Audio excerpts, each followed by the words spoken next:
So usually we read this gospel or we just have the quote, Lord, when I was hungry and naked and clothed and all that stuff. We just have that little piece as a lot of churches have it as their outreach thing. But today we have both that and judgment. And so this is a well-known gospel, but a lot of times we don't put two together. So in some ways, this is a very sad part of the gospel. It eludes most of us. And it's probably because it's such a good story. It's one that's most straightforward, very black and white, very, obvious about what you're supposed to do. So like I said, we have this judgment connected with the least of these, those who are at the bottom, those who have no one to champion them, those who are helpless. But in this gospel, it shows that they are God's favorites, the ones that God sees in a very special way. And it's clear that those who are condemned are not condemned, not for doing bad things or unjust or cruel things. We don't get condemned for what we do good. We get condemned for what we don't do. And we just did our confession. Of course, I knew what I was going to say today. Maybe you didn't, but every time we used to call it acts of omission, right? When we don't do something that's important to the gospel. And so this is very central. It's very interesting that this gospel for Christ the King, or last Sunday of Pentecost, is put right here, right before Advent starts. So basically, bottom line is you can't sit out on your moral life. Even if you don't intentionally hurt anybody, it's not enough for this gospel, this call that Jesus is calling us all to in this great judgment throne scene that we hear today. But let's talk about what's so sad in this story. Notice those at the right hand of the Lord. They're the ones being blessed by the Father, the ones we want to be. The ones, all they have to say is, and I try to emphasize it, they say, Lord, when? Lord, when did we see you hungry? When did we see you naked? When were you thirsty? When did you need something to drink? That's all they have to say. And these are good people. These are the people on the screen today. Overall, we're pretty good people. But what's sad is because there's this, we miss something. And what we missed is really the greatest joy of it all. We miss seeing the Lord and doing those things for those who are the least of, right? So we've overlooked the hidden presence of God in the faces of those we serve. Really, one of the reasons we have this parable is to help us avoid this loss and to remind us to reach out and care and serve at a level with a greater depth.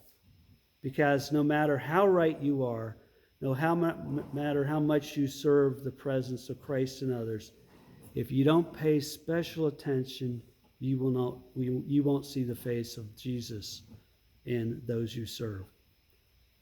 And the saved people, like the saved people in the parable, you won't see him.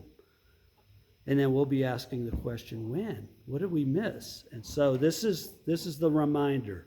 This is what you're missing. So it's a good lesson for all of us. To reach out and love in the presence of Christ, especially the least of these.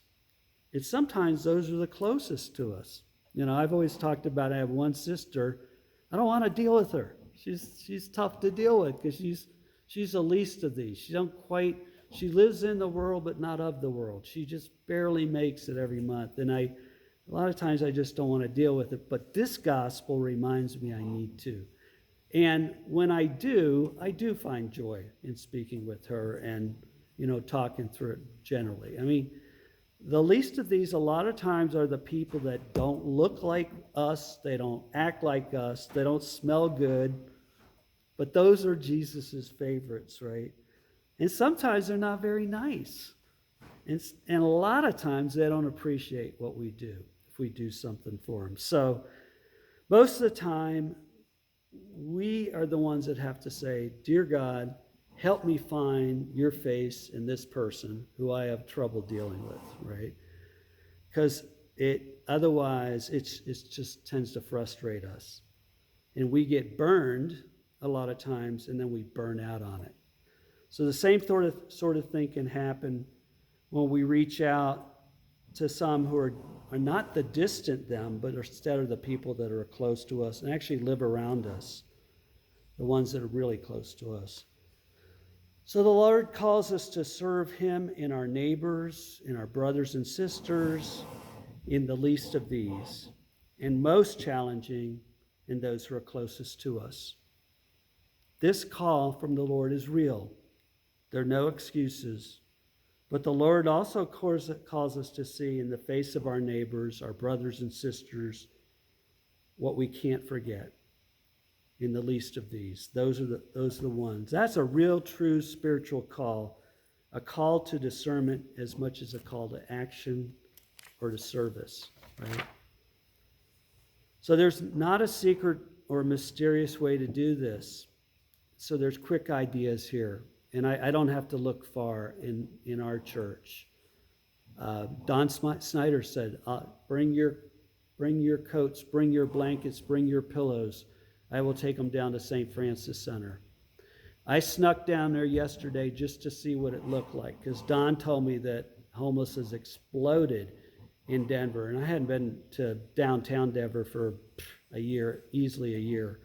And sure enough, there are tents all over the street. And it used to be kind of in one section. Now they kind of go down. What was that street that I always go down? The one that's kind of in front of Coors Stadium. It's exploded. And then the last time I talked to Sharon Smith over at Echo, who are now across the street, as you probably know, she said they went from 450 families in February to 600 in the last, since COVID. So there's at least another 150 families that use Echo for their food bank, basically, and for trying to get jobs and that type of thing. So I know a lot of us give food and clothing, etc., to Echo. Just think another 25% worth, even here in Evergreen. And then I met a man. I had a lot of gifts this week. I met a man out in the parking lot. The teachers it was about 3 o'clock, and the parents were coming to pick up their kids, and the teacher said, "There's a homeless man out there. You go talk to him." So I always go out and talk. So I went out. It's just a guy who lives in Kittredge. He doesn't have a car anymore, and he was trying to get picked up by the Flex bus that comes around. And it's basically like a jitney. It takes people from here kind of north. And there used to be 2 of them, and now they're down to 1, I assume because of funds or drivers, etc. So there are people, and you just got to open our eyes to those who are in need. And you can say to me, "Hey, Father Mike, but it's a pandemic. What can we do?" Well, definitely could drop off blankets and pillows and stuff, and then Don will take them down. And you can do what Carol Zimmerman's calling us to do, to give food to Echo.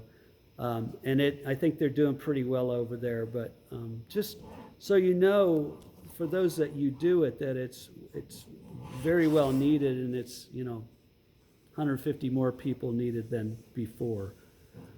And then just reach out. People have asked me a million times, what do I do when I see the person on the corner begging money? Should I give it? Are they just crackheads, or are they just going to spend it on drugs or drink? I used to say, well, be careful. Now I say just go with your heart. If your heart says do it, then do it.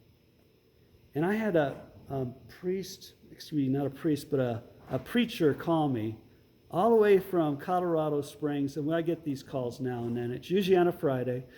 And this preacher called me, and he just starts talking away, and he said, "I need $100 to stay in a motel so I can do my street ministry in Colorado Springs." And I said, "Well, there's a bunch of Episcopal churches in Colorado Springs. They have a lot of money, that could help you out." And he goes, "Yeah, well, I know Jeremiah." He knew the names because, they don't answer their phone. And to be honest, at first I went, I don't know if I want to deal with this guy, right? So I said, "Look, we're a small church. We have a small discretionary account. I will call the hotel or motel and pay for it. So the money that you folks give for discretionary fund goes to folks like that. But I told them, I said, but don't call me back. Like, call those other churches they have much bigger discretionary funds than that. So, and then, you know what? I didn't do it. I just got busy all day, and he called me back, and I gave him a credit card, and so I guess he got taken care of. So, but those things kind of come to us.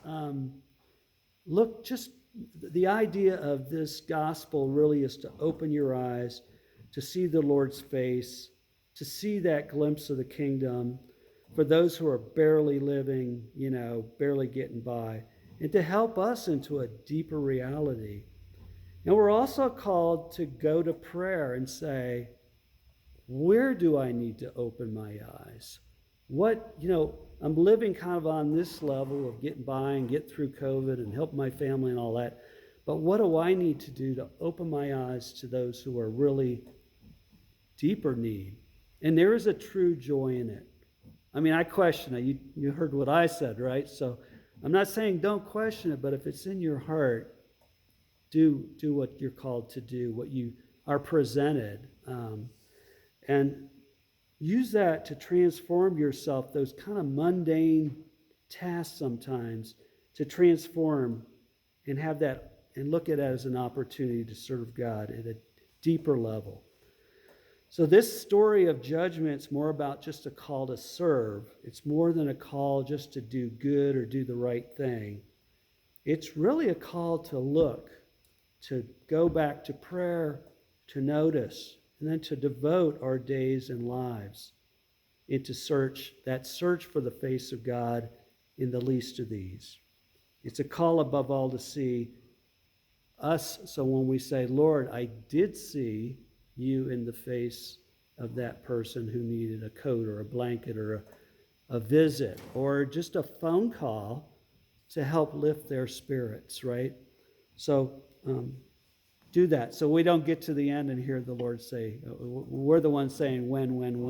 We'll know when, and we'll serve the Lord. Amen.